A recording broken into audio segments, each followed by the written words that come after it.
For more than 20 years, Jaime has balanced her work as a licensed manicurist with the responsibilities of owning an exclusive nails-only salon, Precision Nails, in Carmel, California. Utilizing her resourcefulness, strong technical skills, and practical approach to business, Jaime has redefined nail care with innovations in safety, quality, and professionalism. Beyond the salon, Jaime promotes the profession in a variety of ways. She writes savvy articles, she consults with leading manufacturers, she directs and judges international nail competitions, she trains other salon owners and manicurists, she advises the California's Board of Barbering and Cosmetology, and travels regularly to the country's largest beauty shows to teach unique classes. Without further ado, I present to you Jaime Schrabeck. Thank you, Jenny, and welcome everyone. It's such a pleasure to reach so many of you who wouldn't normally be able to fit into a classroom. And again, I wanted to thank the Associated Hair Professionals for sponsoring this summer webinar series. This is my first webinar, so I'm really excited to share lots of information with you. We have what would normally be about a 90-minute class and an hour to cover the material. So let me go ahead and get started. I'm going to go ahead and show you something that might just summarize the entire webinar itself, and that is this statement that bad clients are not worth having. Think about that for a moment. If you already agree with that statement, we're halfway there. If you don't, I'm hoping that you will agree with it by the time we get to the end. If we were just to talk about, yes? Really quickly, we can't see your screen yet. Uh-oh, hold on just a moment. It should have popped up a box for you to click on to accept the... Hold on just a moment. Okay.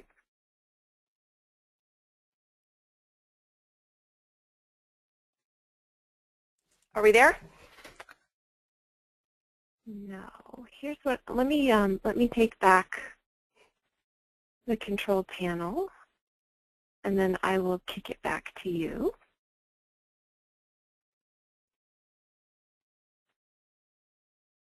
Okay, that should have prompted a box to pop up on your end.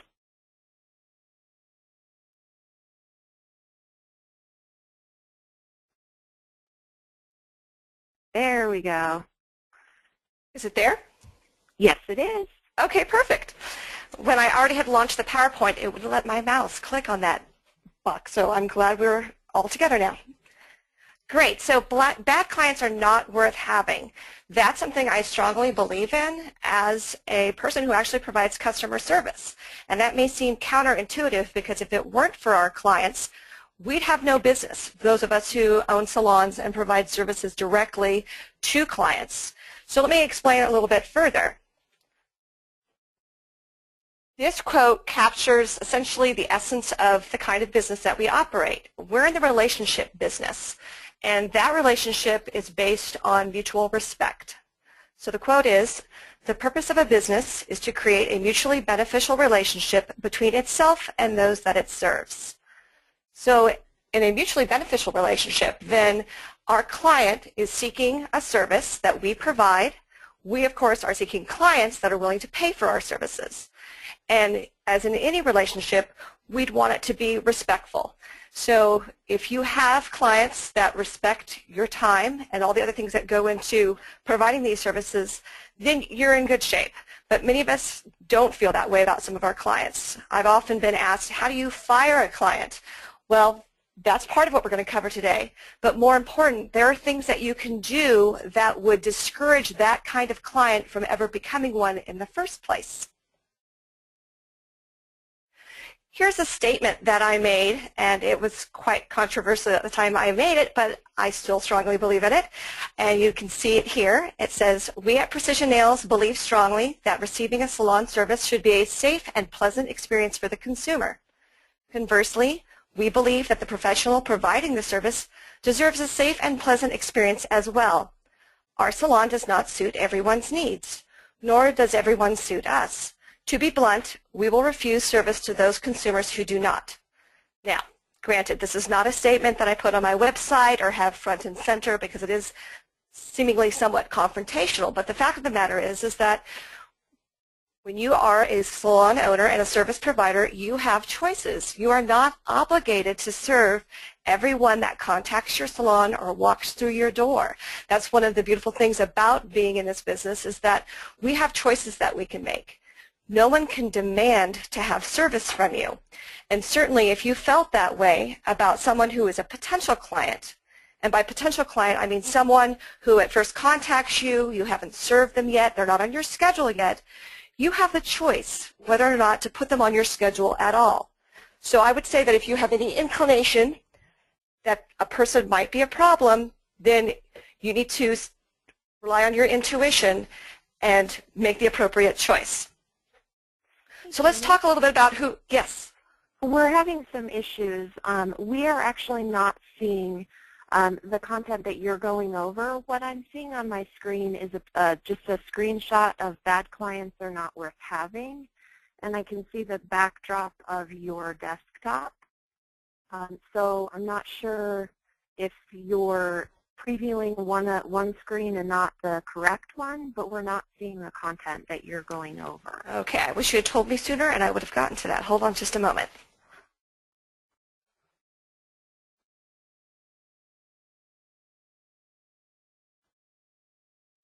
Is that better? I see. Who is the ideal client? Perfect. Okay, that was a whole other button on the side in the webinar tool. Oh, okay, perfect. And then okay, we're good. Okay, thank you. So let's talk about who the ideal client is. Instead of focusing on what we don't want, let's focus on what we do want. In fact, I want most of this to be positive, even though the title of this webinar may seem somewhat negative. So let's think about who those clients are.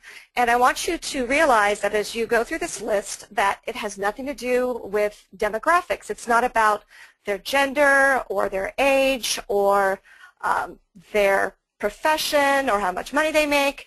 It's really about how they behave. That's really what it comes down to. So first and foremost, I know that those of you who are licensed have invested a great deal in getting your training, and that needs to be valued. So I think it's important that your clients respect the fact that you do in fact have a license and that you have training and that you're doing this as a career, not just as a hobby. So it should be important to your clients that you have that license. Next, they need to respect your time, and this is so important because it goes a long way to showing how they feel about getting their nails done. In fact, respecting your time starts at the very beginning, whether they're trying to contact you and force you to put them on your schedule. For example, "Can't you just squeeze me in?" is a phrase that I'm sure some of you have heard of before. But it comes back to what time you make available. So I would suggest to you as a salon professional that you first develop a schedule and stick to it so that when someone asks for an appointment, and they should be requesting an appointment, not demanding one, that you can check your schedule and offer them specific times. And if those times don't fit that person's schedule, you are not feeling obligated to come in early or stay late or come in on a day off or give up one of your family functions in order to serve clients. No client is that important, believe me. So in respecting your time, that means that they're going to abide by the schedule. They are going to show up on time and prepared to have their nails done, and likewise you need to be ready for them. Also, during the course of the appointment itself, they need to respect your time by making sure that they're not doing things that keep you from doing your job.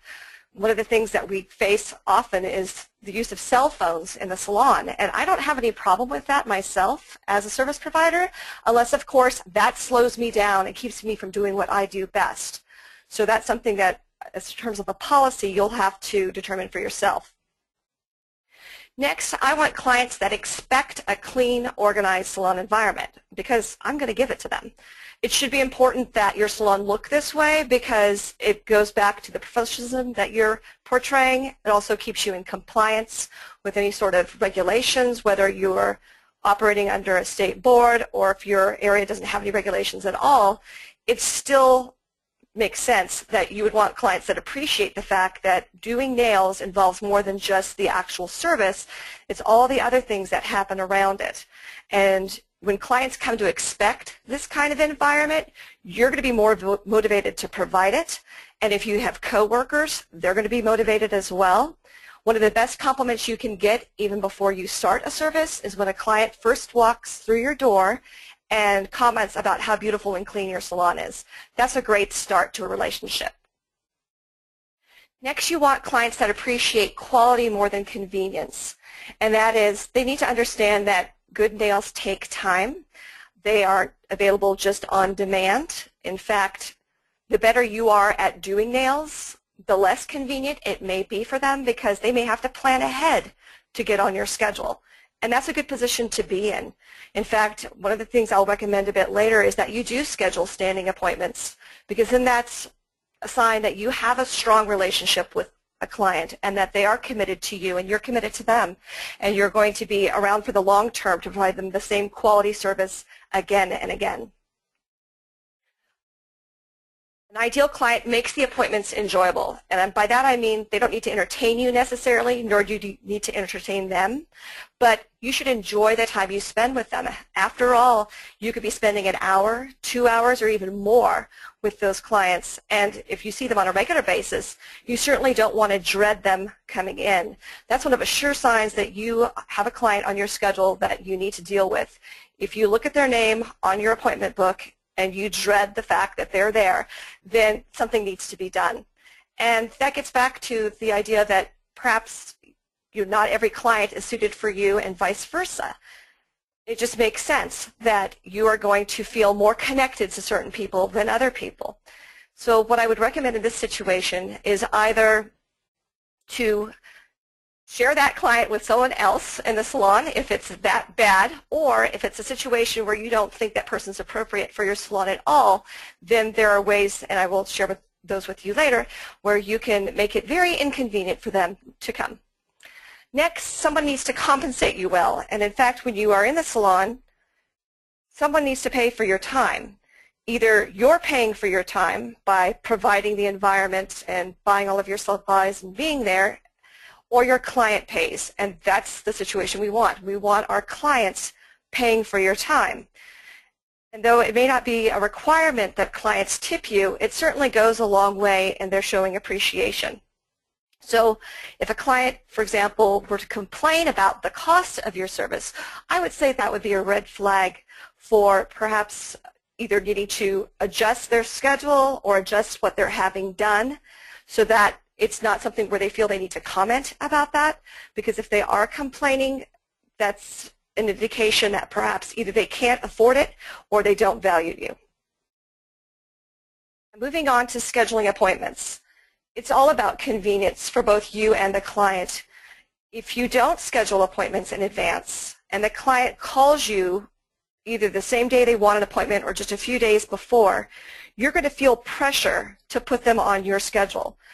I don't want you feeling that pressure. The pressure should be on them to commit further in advance so that both of you are confident that you're going to be taking care of each other. And I still feel that pressure when someone calls and wants to get in, particularly if it's a client that I've known for a long time. I, of course, as a service provider, want to help them. But if the time isn't available, I can't make it available. So scheduling appointments in advance does a number of things. It builds a relationship.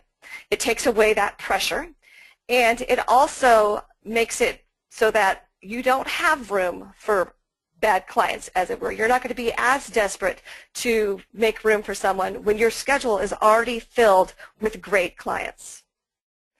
Next, your ideal client should value your professional opinion. One of the hardest things we have to learn in the beauty industry is to be able to say no to someone. And oftentimes clients don't want to hear that word, or if you say it a different way, they're still not hearing what you're saying. So for example, clients are used to demanding a particular service. They come in asking for something particular done in a particular way. If you don't do that service that way, or if you don't do that service at all, there may be some conversation about that, but the fact of the matter is that if you don't feel comfortable doing something or you don't offer a particular service, there's really not much more to discuss. You would need to refer that client out. Here's a great example that we're often faced with in the nail industry. If you have a client who wants to have a pedicure done and you realize that the condition of their nails is such that it would not be appropriate to work on them, and you are concerned that if you were to work on them that you'd either be out of scope of practice, or you may make the situation worse. Please don't work on that client. First of all, it's a liability issue. You certainly wouldn't want to be put in a situation where you're risking your license to serve a client that might better be served in a medical office. So if you're saying no to this client, be prepared for some clients to not accept that as an answer. Don't feel the pressure. Don't be bullied to do something that you don't feel comfortable doing. Is it possible that that same client will go to another salon and have the service done? Absolutely. In fact, there are probably other salons that will accept that client and do the service without any regard to health and safety. Just don't be that salon. You can only control what happens in your own salon, not what happens elsewhere. So again, make sure that when you give your professional opinion that you do so in a manner that conveys your expertise. It's nothing personal. It's just that you don't want to put yourself in a position that would put your client or your business at risk. Next, you want a client who supports your efforts to improve your skills in your business. I will say that continuing education is one of the things that I feel very passionately about, and your best clients are the ones that will volunteer first when you want to try something new. They are so excited to see you grow and to develop these new skills. So you know who those people are, and if we could only clone them and make our entire schedule filled with them, then we'd be happy. And as you implement policies and as you raise your prices over time and all these things that you do to improve your business, those clients that are most committed to you will actually take pride in the fact that they are part of your growth. So that's something that you both can appreciate. Your ideal client also needs to understand your commitment to the beauty industry. That means there are going to be times where you may have to change your schedule to attend a continuing education event or a beauty show or do something that's related to the industry itself, and that should be understandable to them. In fact, they should be encouraging you to participate. And then lastly on this list, an ideal client also refers their family and friends. And what's nice about having great clients is they usually know other people that would be great clients as well. And they'll do the advertising for you. You don't have to spend money on print advertising, radio, TV, those kinds of things. When you have clients who know what you do, appreciate it, and share that with family and friends who will then become clients also. So this is going to be a short list. Why do clients behave badly? There's only one answer for this, and that is because you let them. You have to understand that when you're the salon owner and the service provider, you have control, but you just may not be exercising it. Or you may not be exercising it in a way that is professional. So knowing this, that clients will behave badly when you let them, it's not so much about controlling the client's behavior, so much as it's controlling yours. And once you control what you do, then you will then either attract great clients or you will attract bad clients. So let me go into that a little bit more, because you may be doing things that are attracting bad clients and not even realize it. Understand this, that your clients are a reflection of you.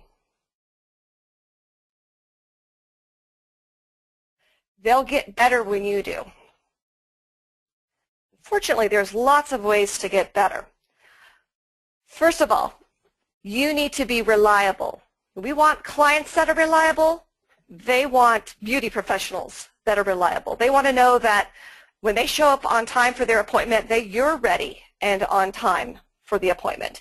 That they're going to be consistent in coming. You need to be consistent in doing your work in a quality way. And that reliability builds trust. So that's critical.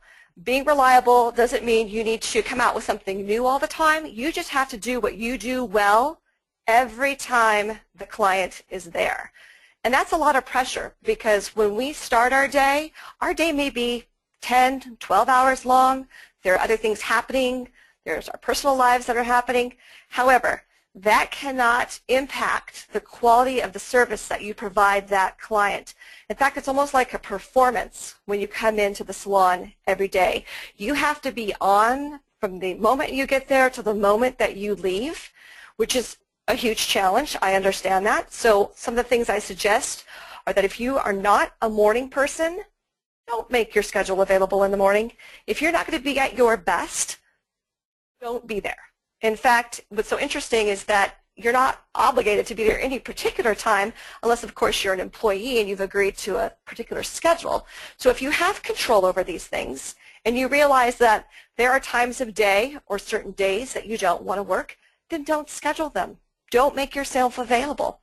In fact, for those people who are night owls, you will find a clientele of night owls, other people just like you who function better and have more time available perhaps later in the day than earlier in the day. And that's okay because, again, your clients are going to be a reflection of you. You will attract those people to you, and you'll all appreciate the fact that you're offering a service at a time they may not be able to get at another salon. Next, you need to be organized. This is so critical, and it's not just organized as you're providing the service. I know a lot of us focus on the procedures themselves. That's something other than being organized. That's actually delivering an efficient service. But in being organized, you need to have systems for everything that you do. There needs to be a system for how you schedule clients, for how you contact them, for how you check them in and check them out and collect their payment when they're at the salon, for how you schedule future appointments, for how you deliver the services. That's certainly true. For how you order products, how you store those products, how you clean your tools. Everything in the salon is a system. And the more organized you are, the better able you are to deal with the things that you cannot control necessarily. And again, that gets right back to our clients. We're not able to control their behavior necessarily, but if we create an environment that's stable and organized, it gives people the opportunity to, again, trust you and to feel like they are in the right place. Next, you need to be competent. I know that when you first get licensed and you're first trained, there are those issues that you have because you're new, you're not very good. There are issues of self-confidence, and totally understandable, by the way. And it's at that point that I know that many people make the mistakes of sacrificing things they wouldn't do later. In fact, whether it's giving away services, discounting, working on people they wouldn't normally want to work on, those are those things that happen when you are new. You need to get over that rather quickly because otherwise you will get into a pattern whereby you will always feel like you're not good enough. You will always feel like you're too slow, that your work could be much, much better. And certainly there's always room for improvement. But the faster you feel competent and confident in what it is that you do, the faster you'll be in a position where you could be more selective about the clients that you do accept. And again, the more competent you are, the more services will be in demand, and that way you can be more selective about your clients because the best clients want the best work. Next, being efficient. If you are taking, and again, I'm going to use nails as an example. I could use hair also, but if you are taking 3 hours to apply a full set of nails, or it's taking you 2 hours to do a haircut, you're taking way too much time and you're not being efficient. The client's time is valuable, as is yours, so you want to make sure that the services that you provide and all the things that happen around the service, including collecting payment and rescheduling, have to be as efficient as possible so that you can focus on what it is that you're being paid to do, and that is provide service. You are being paid for contact time, so you have to make the most of that contact time. And so the client can see that you're working diligently, you're not rushing, there just needs to be a confident flow to everything that you do. You'll get this when you have selected great products to help you achieve what you're trying to do, when you've organized the procedure of your services in such a way that you're not wasting time, when you are guiding clients to do what it is that you want them to do, for example, scheduling the standing appointments, these will be things that will make you a more efficient service provider. Next, you need to be resourceful. Thank goodness for the internet, because it certainly gives us access to products, people, advice, things that we wouldn't have had 20 years ago. And most of this is available for free, by the way, which is even more wonderful.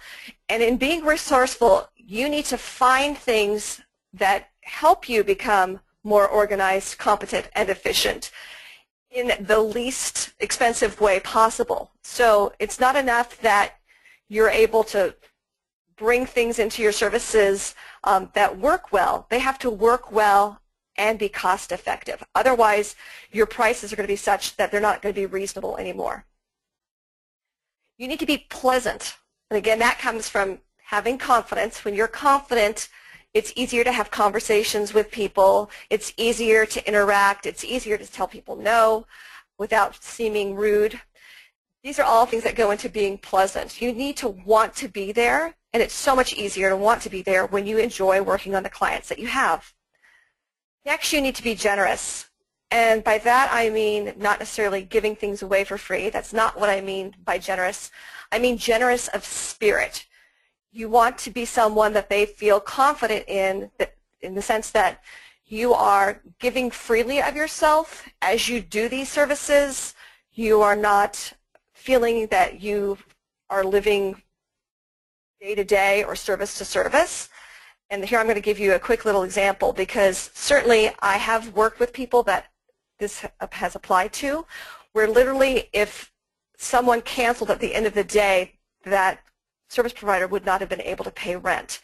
You don't want to live like that. Certainly not. You want to be in a position where you don't have to have those kinds of pressures and those kinds of worries. We're all working to make a living, and that's what you should be able to do in this industry, is make that living so that you can feel in a more giving nature. Next is successful, and that might seem kind of counterintuitive. Of course, if you're successful, it's easier to do these things. Well, how do you get successful? How do you get there faster? I think one of the ways is to have more realistic expectations of what it is that you can accomplish. Being successful is a challenge in this business. It's not about being busy necessarily. We could all be busy. If we just gave services away for free, we could all be super busy. That's not the point. Being successful means that you have a balance between your work life and your personal life, that if your work life is such that you need it to pay the bills, for most of us that's the case, then you are positioning yourself in such a way that that's able to happen. That's where you gain the success, is when you can point to yourself proudly and say, this is my career, this is what I do, I'm proud of what I do. You will portray that confidence to clients, and they'll be attracted to that. And then lastly, you need to be ethical. I hate to even list that last because it's so important that you not only follow the rules, but you embrace the intent behind them, which is to be a professional, to do the right thing. Even if the rules don't require it, it's still the right thing to do. Let me give you a specific example of this. If a client has had a service with you and is not happy with the service, and they've complained to either you directly or to a coworker or a friend or your boss, my suggestion would be is to refund the money immediately. And again, that might sound like something you would not want to do, but trust me, you need to demonstrate that the money is not that important if the client is that unhappy. Now, where you go from there is entirely up to you. Sometimes in those situations, it's warranted. Maybe the work that you did wasn't well done. Maybe you should do it over. But the fact of the matter is that they choose not to have it redone by you, then you need to be willing to give the money back. If it wasn't warranted, if in fact you did what they asked, or if you did what you knew how to do best and you did a quality job, that's a different issue. That could be someone who's used to complaining and getting something for free. If that's the situation, I would still refund their money. Then I would never schedule them again. So think about that for just a moment. All right, let me move on to the next slide. How do you attract good clients? This is where you may be doing things that may be attracting bad clients and you may not even realize it. So I want to focus on how we can attract good ones instead. First of all, I strongly encourage you to plan services that appeal to both men and women. And I know many of you think that within the beauty industry it's all about women, but it's really not, because when we think about beauty services as part of a regimen of good grooming, that's something for men and women, young and old. We wouldn't ask someone why they'd want to have their teeth brushed. The fact is they're doing that for themselves. But when it comes to having their hair cut or having their nails done or having a facial done, these are things that professionals get paid to do. You are the professional. You need to plan services that appeal to a broader range of people so that more people feel welcome. And in fact, you don't want to eliminate potential clients from the beginning because your services seem so focused on a particular type of client. And I think the group of clients that probably feels most turned off would be men. And that's unfortunate because men make great clients. But they don't want to be in the salon necessarily that looks like the inside of a teenage girl's bedroom. So think about that as you are planning both your services and your decor.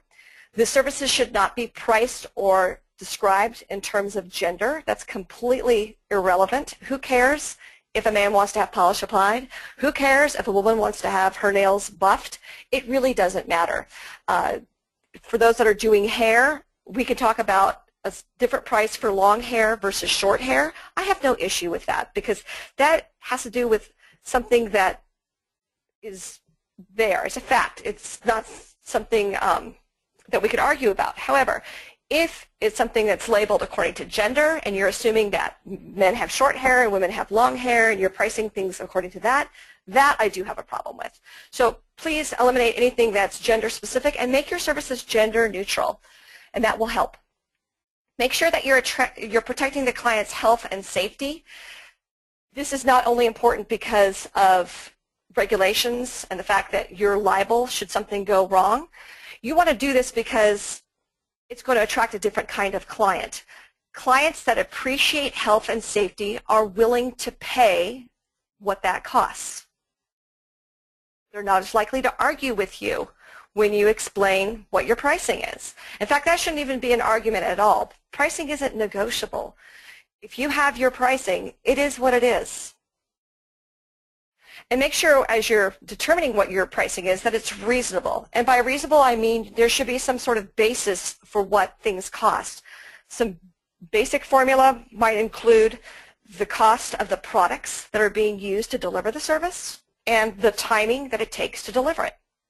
Those two factors should go into what your pricing is, regardless of what other salons are charging. In fact, calling other salons to find out what they're charging, to figure out what you should be charging, puts you in a position that's no better than a client who is price shopping over the phone. That's all you're doing. And in fact, when a client does price shop you and they call or walk in and ask how much, and they name a service, this happens all the time.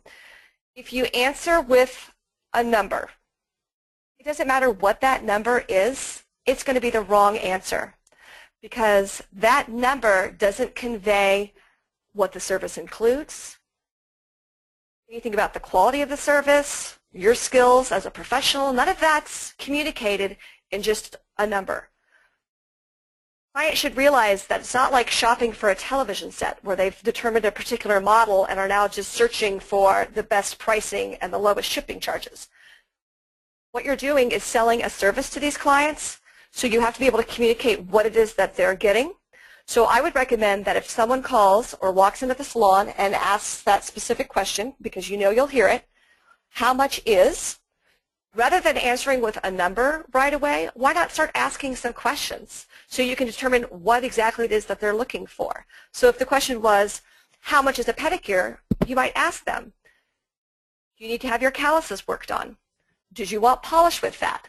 Because in answering those questions, you're going to be able to give the client a more specific answer.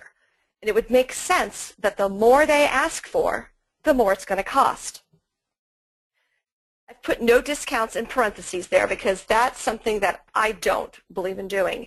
And I know many have tried things like Groupons, and that's a more current thing to try. Back when I first started over 20 years ago, we were doing 2-for-1s and putting coupons and ads in newspapers and that kind of thing. Believe me, I've tried all these things before. And I have always found that the people that are attracted to these things are the kind of people that are going to be attracted to it at another salon as well. So if their intent is to get their services done at the cheapest possible price, unless you're planning on offering that service at that low price for the foreseeable future, time and time again to the same client, then they need to move on. In fact, I wouldn't want them in the salon in the first place. So think about that. When you're offering discounts, yes, it gets people into the salon. Yes, it keeps you busy. But once you do a service for a lower price, it doesn't matter what you plan on charging for it later. If you're already willing to do it for that lower price, that's what gets fixed in the client's mind. And it would be very difficult then to make them think otherwise and to come back and pay a higher price. So I would just don't doing any discounts at all. The people that deserve that kind of reward are your loyal clients. And even those clients, I don't tend to discount my pricing because that's discounting my time, and that's critical. I can't just give that away. If you want to reward your loyal clients, there are other ways to do it.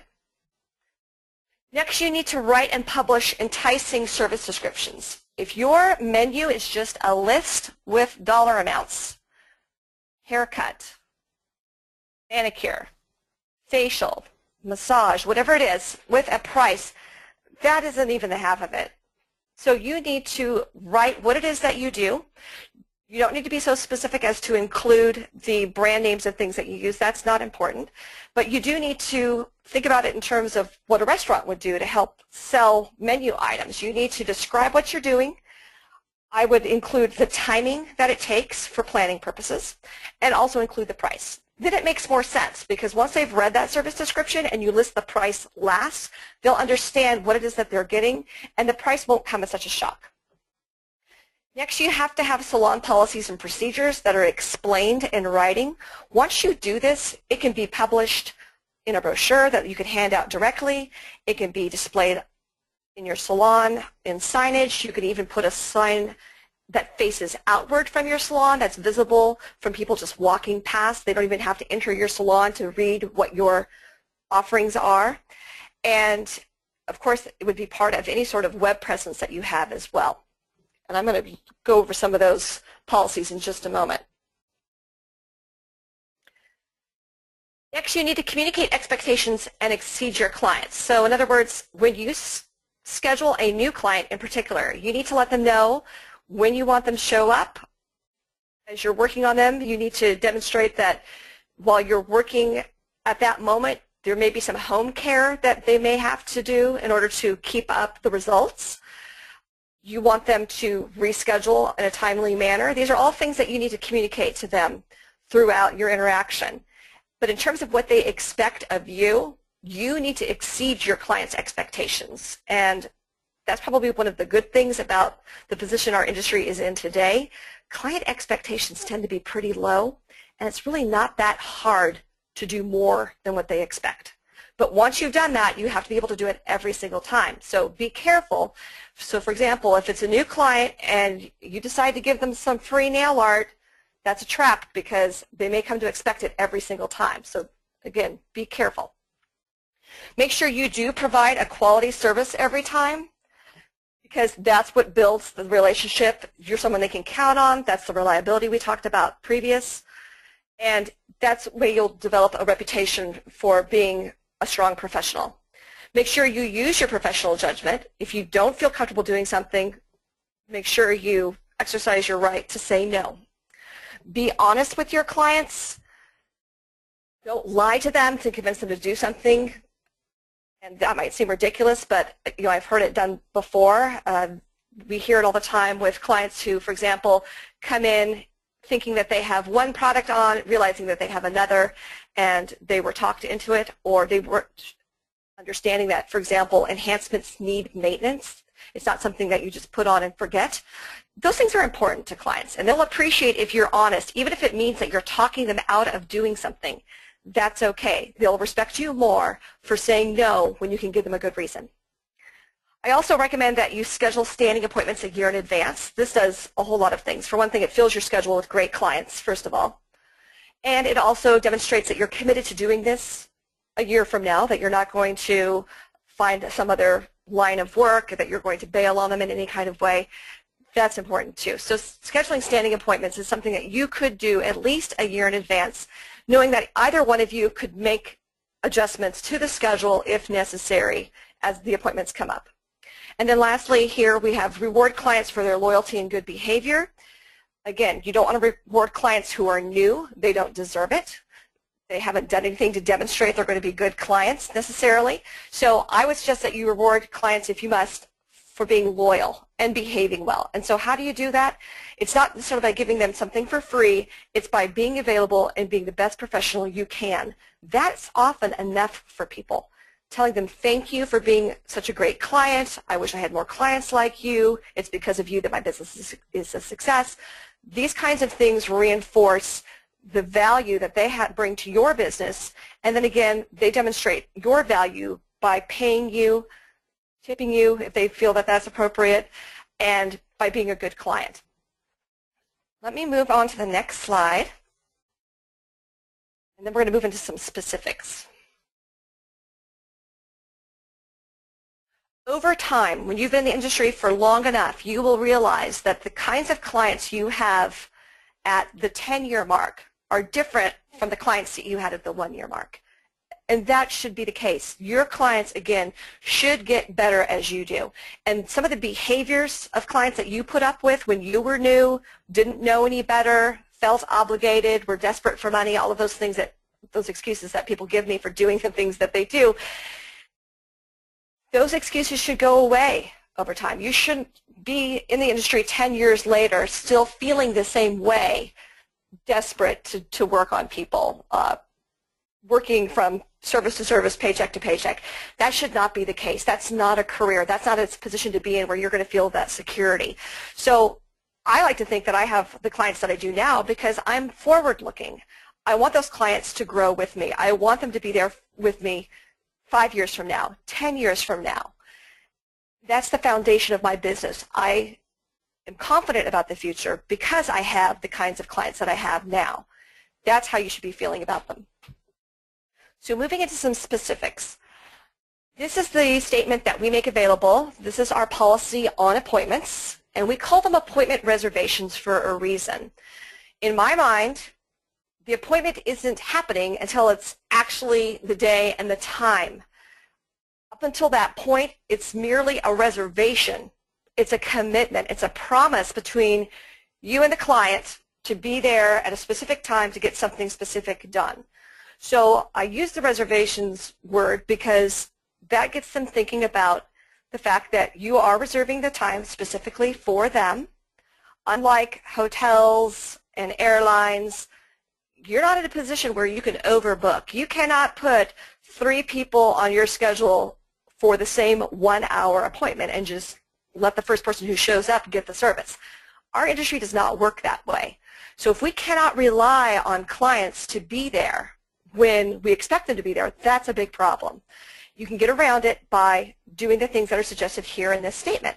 So we're making a plea, essentially, and we're suggesting very strongly that the clients reserve appointments. We don't want them to think that they can just call us the day of or merely walk into the salon and get a service right away, primarily because it's just not likely to happen. When you're busy, you don't have that kind of free time for walk-ins to come in that same day. So if you want people to schedule in advance, let them know what's most convenient. I don't do text messaging, so you'll see here that I'm suggesting that they send an email or call the salon. So I give them these 2 options. Ideally, I'd rather have them do the email because that's something that I can reply to without making noise, disrupting anything else that's going on in the salon, and that helps avoid that sort of phone tag thing that can happen sometimes. So ideally, I would want them to do the email, so I list it first. The next statement is something that some of you may have thought of doing but didn't know quite how to do. That statement is, any appointment reserved for a new client must be prepaid or secured with a Precision Nails gift card. So the fact of the matter is that I don't put strangers on the salon schedule. If I don't know who you are and know that you're a reliable client, I have no business putting you on the schedule because I don't know that you're going to be there. So rather than get into trouble that way, and I know I get lots of questions about no-shows and late cancellations, if you do this, you'll eliminate that. Because if someone were not serious about their appointment, they wouldn't make it this way. Now, mind you, I have had people balk at this and say, well, what do you mean I need to pay for it? If they're not confident that they're going to be there, I don't want them making the appointment at all. I would rather have them wait until there is a time in their schedule when they are going to be sure to be there. But in the meanwhile, I am not going to commit my time, which is limited, and I cannot get back if they don't show up unless they prepay for it. So what they've done in this sense is they've secured it. If they go ahead and show up like they're supposed to, we don't have any issues. If they don't show up and they haven't given me the adequate notice that I asked for in the next paragraph, then I'm going to keep the money. All right, so that next part of the statement is, if you need to cancel or change an existing reservation, we require 24 hours notice. This is pretty basic. Lots of salons do this. This should be something they would expect. We also ask that clients not use their cell phones during the service, but that's something that's really hard to control. Everyone has an excuse for why they might need to answer their phone. So what we try to do is just nudge them and say, you realize, of course, that you don't have complete privacy here. So if you feel like you need to talk on your phone, do so, but understand that other people can hear your conversation. All right, next thing I want to show you quickly is a statement that we also include in the brochure and on the website. We designate the people that on our schedule that have standing appointments, we call them preferred clients. And they have to be invited. In other words, not anyone can just walk into the salon and demand to have a standing appointment with us. It's by invitation. This is a relationship. This is something where we're committing to seeing these people over a long period of time for the foreseeable future. So what we do is we make this statement in letting them know that this is an option. But of course, we know as the service providers, we're only going to offer this option to people that we want. So we will do this, in fact, 18 months in advance. So this last June, we went ahead and we scheduled all of our standing appointments for January through December of 2015. And it's amazing to watch how quickly your schedule fills, and you're confident knowing that you've got these clients that are committed to coming in.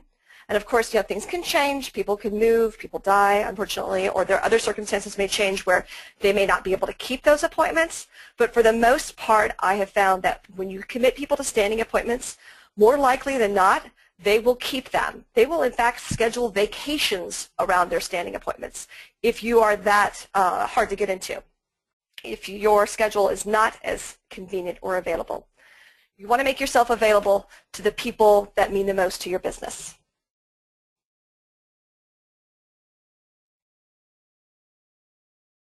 Jenny, do we have some questions? You've actually been doing a great job of answering them as we've gone along. We do have a few, but are you all done now?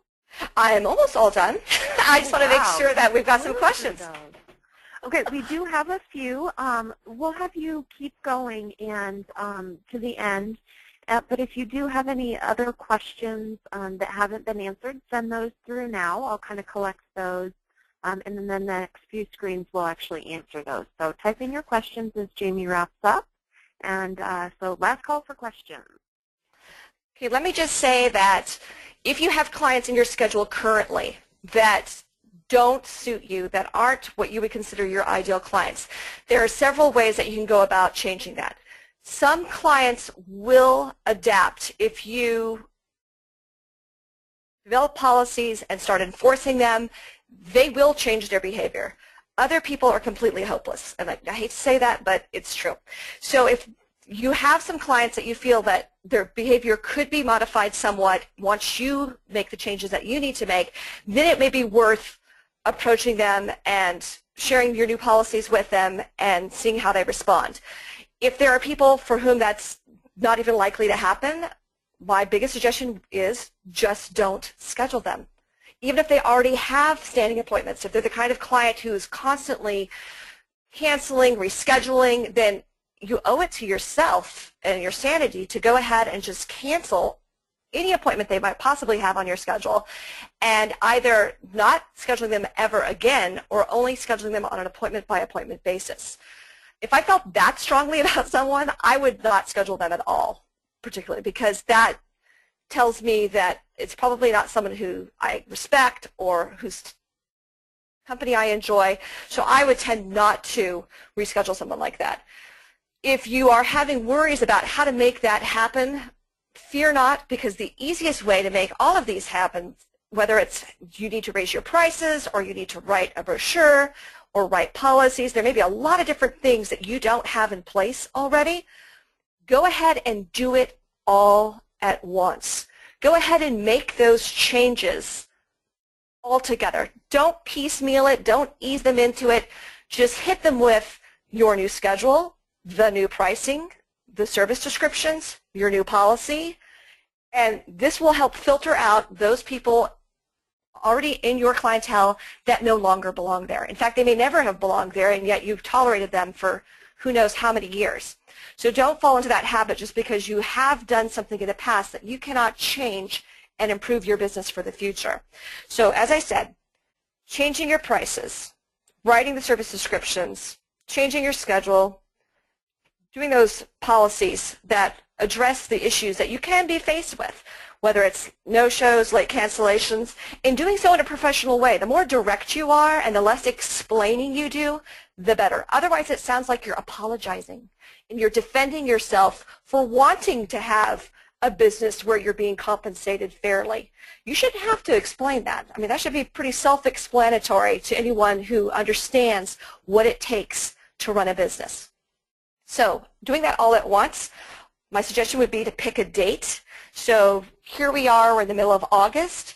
If you want to say, I'm going to have all of this together by October 1, then I would go ahead and create a notice whereby you're letting your clients know that your schedule will be changing so that, in essence, you could wipe the slate clean and start rescheduling people. It's a great time to do it as we get closer to the end of the year, especially as the holidays approach, because people want those appointments locked down. They want to know that they're going to be ready for whatever events they have, whether it's company parties or family functions. They don't necessarily want to change, but they may be willing to adapt when they otherwise would not. You are going to lose some clients. That's exactly what you want to have happen. Just make sure you're losing the clients you want to lose and keeping the ones that you want to keep. And over time, you will see that if you were to rank all of your clients, the best ones at the top and the ones that you wish you could get rid of at the bottom, over time that list will evolve. And as you are able to work those people at the bottom of your list completely out of your clientele will just get stronger and stronger, and you will find that your satisfaction in your work will get stronger and stronger, so that even if you've been in the industry for 20 years, because you're working with such great clients, it's going to keep you motivated. All right, Jenny, do we have a question? We do. We actually have a whole list of questions now. Okay. We got a bunch when we did that last call, so really good stuff. So going back to something that you covered, one of the attendees would like for you to dive a little bit deeper. So Okay. Caroline asked how to handle new clients that set an appointment and they're told the cancellation policy, but they still don't show. She uses a program that automatically sends an email and a text message to them with the policy. She's new to a new city, so she's trying to rebuild her business. So she's concerned that asking them to prepay for a service is going to keep her from growing that clientele again. Do you have any additional advice for her? Caroline, great question, and I can totally understand the fear factor in establishing a policy requiring people to prepay, but quite honestly, if someone isn't serious about being there, what you've done by requiring that is you've eliminated people that may not likely to show up anyway. I don't know if you're scheduling just by connecting with people through email, text, or phone, or if you're actually doing online booking. But many of the online booking programs have that functionality where you can require prepayment or at a minimum a deposit. So if you don't feel comfortable requiring the cost of the entire service be prepaid, do something that makes you feel comfortable. Maybe it's half the price of the service. Just be very careful that you are not in a position where you're storing people's credit card information, because that's a big no-no and is actually out of compliance with what the credit card companies require of you as someone who accepts merchant payments.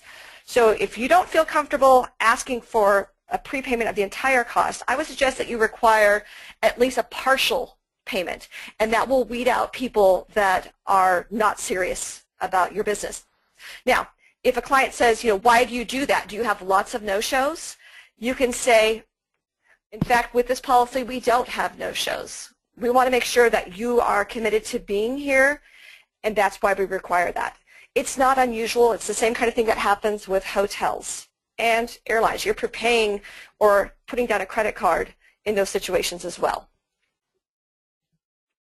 Perfect. And then we have Alexia, who has asked, how do I make a living when I'm just starting? This is all great in theory, but I'm just building my clientele now. Well, Alexia, I think it depends on the position that you're in. If you are working independently, you are perhaps someone who has just been newly licensed and you're doing this entirely on your own, perhaps you have your own studio, that's going to be a big challenge. That's why I don't recommend that to people who are new. Ideally, I think the best way to get a start in the business is if you can find a competent salon owner who is going to give you that training and help expose you to clients as you're building your skills, you're getting paid to do the work. That's an ideal situation if you could work in that kind of setting.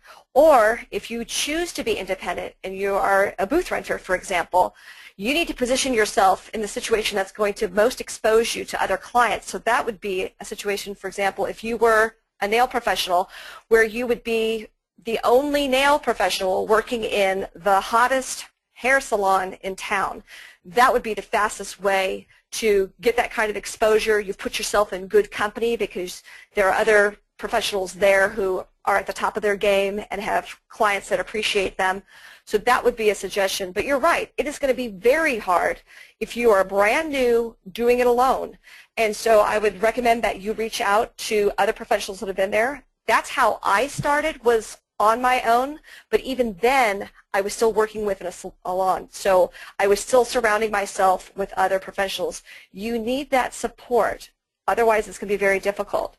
And let me just say this, Jenny, to anyone who either is getting questions addressed or has questions that they may think of later, I am totally available. So people can contact me later by sending me an email, and I will be happy to follow up through Facebook or email with any questions that people have, because this is just like the start of a conversation, really. It's a new way of thinking about yourself as a service provider, whereby you're not in a position where you have to provide services, but you are building a business, you are building relationships with people so that it is that mutually beneficial relationship. Great. We have two more questions that several people have asked. Okay. So I'd love to at least cover those two, because I know we are a little bit over our time, but people are staying on, so we'll just keep rolling through these. So we'll do these next two, and then after that we'll field any of the others to you. So Cecilia asked what she can do to make the client happy if there's like a mistake with booking or something other than offering a free or discounted service. If you've screwed up your schedule, I think you're obligated to give the client a free service. And that may seem pretty bold, but if you had a client that screwed up her schedule and didn't show up, I would expect that person to pay. That gets right back to that idea of what's mutually beneficial. So mistakes happen, but if it's your mistake, you need to make it right. So that's happened to me. I have double booked people before, and it happens when you let someone walk out the door and you've agreed on an appointment time and you think you're going to get to it on the schedule and you get distracted and someone else schedules an appointment in that place. It happens, but you need to correct it right away. If you can catch it before it happens, that's the ideal situation. But if for some reason you don't, and two people, for example, show up at the same time for the same appointment, it's because you've screwed up, I think you're obligated to provide a free service to that person. So I would say in that situation, it should be free because you've screwed up. Another thing that's somewhat related is if you feel like during the course of the service that it's not going well and it didn't turn out the way that you liked or that you're not satisfied with it, you should be your own worst critic. You should be noticing these things long before a client would ever notice there was something wrong. I would suggest that you take steps immediately to correct whatever it is. You don't have to disparage yourself. You can just say, technical difficulties and keep on working, and a client will appreciate that you are that detail-oriented, that you want to make sure that the work meets your standards. Your standards should be much higher than the client's standards. Great. We have several booth renters on here who have asked how you handle enforcing your policies when every person in the salon has a different policy.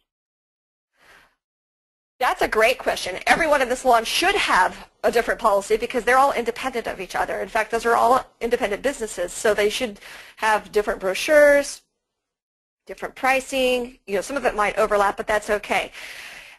Enforcing the policies is hard, and I totally understand that, but you'll gain respect from doing it, even though it'll hurt sometimes. You might feel a little queasy doing it. So if you are being compared against other people in your salon, ask yourself this: do you even respect the other professionals in your salon? Are they even in a position where they even have policies? Because I will often find that if you're trying to be the one true professional, and yet you're surrounded within your work environment with other people who don't have the same commitment, don't have the same philosophy, who are willing to do things that you're not willing to do, you're probably not in the right environment. And you probably need to go find a place where you have the support of the other people there that are working, because they all feel much the same way that you do. That's a great response. And I think sometimes in this profession people get stuck where they are because they just think it takes so much time to go find that next opportunity and find that right place. And I think that there are so many different types of salons out there that everybody can find their sort of niche. So that's really great advice, not to settle. I think that's true. I think that's why so many people want to open their own salon or feel that they need to, because they can't find that place. Those places exist. I just wish there were more of them. And if we were talking to a group of salon owners, they would complain that they can't find good employees.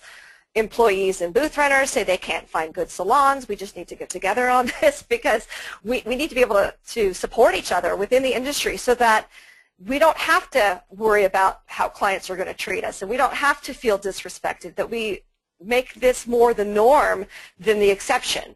And I understand that there are salons, there will always be salons that will say yes to everything, that will work on clients that perhaps belong in a doctor's office, that will put tips and acrylic on a 12-year-old, for example. I mean, there are always going to be salons like that, but it doesn't need to be your salon.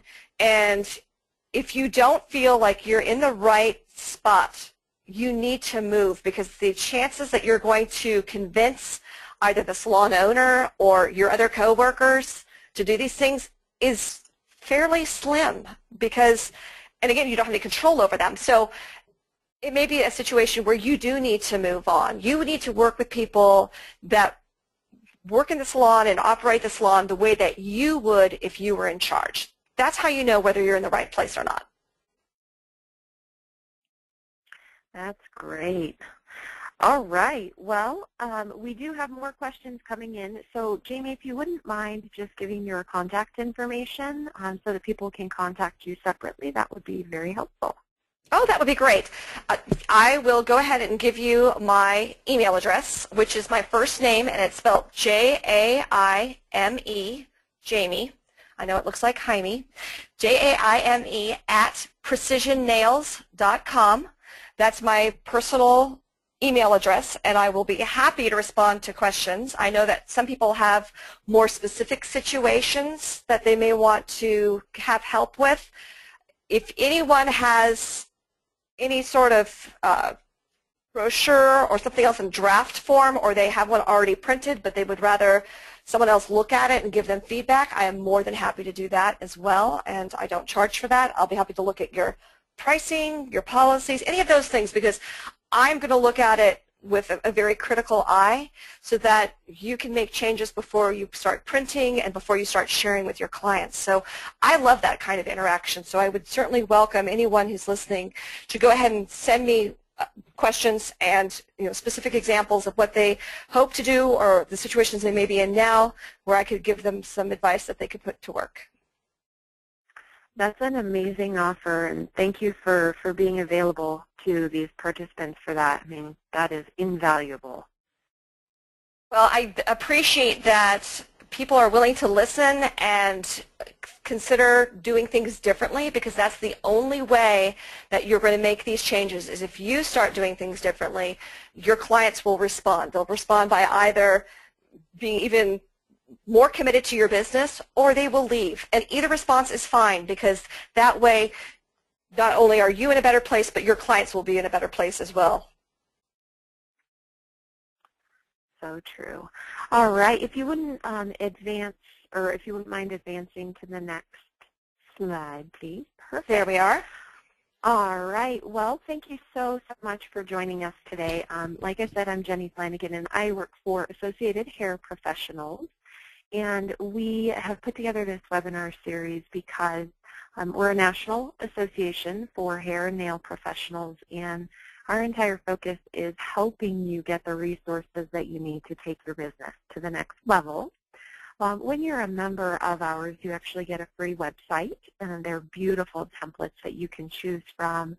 We handle the hosting. We do everything for you, so it's super simple to build an online presence. All you have to do is go in and put in the content. So you put in your pricing. We do even have drafted language that you can insert about your cancellation policy to make it even easier. Really great perk that could cost a lot of money if you were to do it on its own. We do also help you with your marketing resources. So if you want to print the new brochures that Jamie talked about, your business cards, your service menu, we do give you discounted printing on those and help you put those together. We also have a discount program. So for instance, if you want to save money on your cell phone bill, we have a partnership with Verizon where you can save 15% off of your monthly cell phone bill. We also offer discounts on travel, office supplies, computers. If you're going to take credit cards through your cell phone, or if you want a terminal in your salon, we can get you a discount on things like that. If you want to integrate an online booking module, or you want to sell gift cards on your website, we also offer discounted subscriptions to services like that. And one of our benefits that we're most well known for is liability insurance. And that protects you if a client were to come back and say that you caused them harm or you damaged their goods during a service. And it's very, very important that all of you carry an individual liability policy to protect yourself from any mishaps. Like Jamie's been talking about, build your business, be smart about it. So be smart and save, protect the money that you're making so that if anything ever happens, you're covered. As a member of our association, you can join at the professional level for $179 a year. As an instructor, you can join for $159 a year, and as a student, you can join for $45 a year. That includes all of these benefits. I can tell you that if you go look for a liability insurance policy on your own, you're looking at about $350 right now, is what we've been hearing through some of the major insurers. So definitely research us if you're interested. If you are a nail professional, we are actually launching a nail association next week. I'm not supposed to talk about it, but I'm going to anyway. It'll be Associated Nail Professionals. So there's a whole tailored benefits package specifically for nails that's going to be coming next Monday, the 18th. So if you're interested in more information about that, give us a call at 1-800-575-4642. You can also visit the Associated Hair Professionals website at insuringstyle.com if you want to join. And if you have any questions about membership, you can also reach me via email at info@insuringstyle.com. And I will send all of this in the follow-up email as well. So I'll make sure you get contact information for both myself and for Jamie. So, all right. Well, thank you so much for all of this information today, Jamie. It was a great webinar. Thank you so much. I just feel like I should have been pacing like I do when I'm teaching in a classroom rather than being seated the entire time. Right, and it's a totally different dynamic. No, you did great. I've seen Jamie many times at trade shows, so no, you did excellent. So if I get any questions from participants via email to me, I'll forward those along to you. But with that, I'm going to go ahead and wrap up the webinar. So thank you all for joining us today, and have a wonderful rest of your day. Great, thank you. Bye.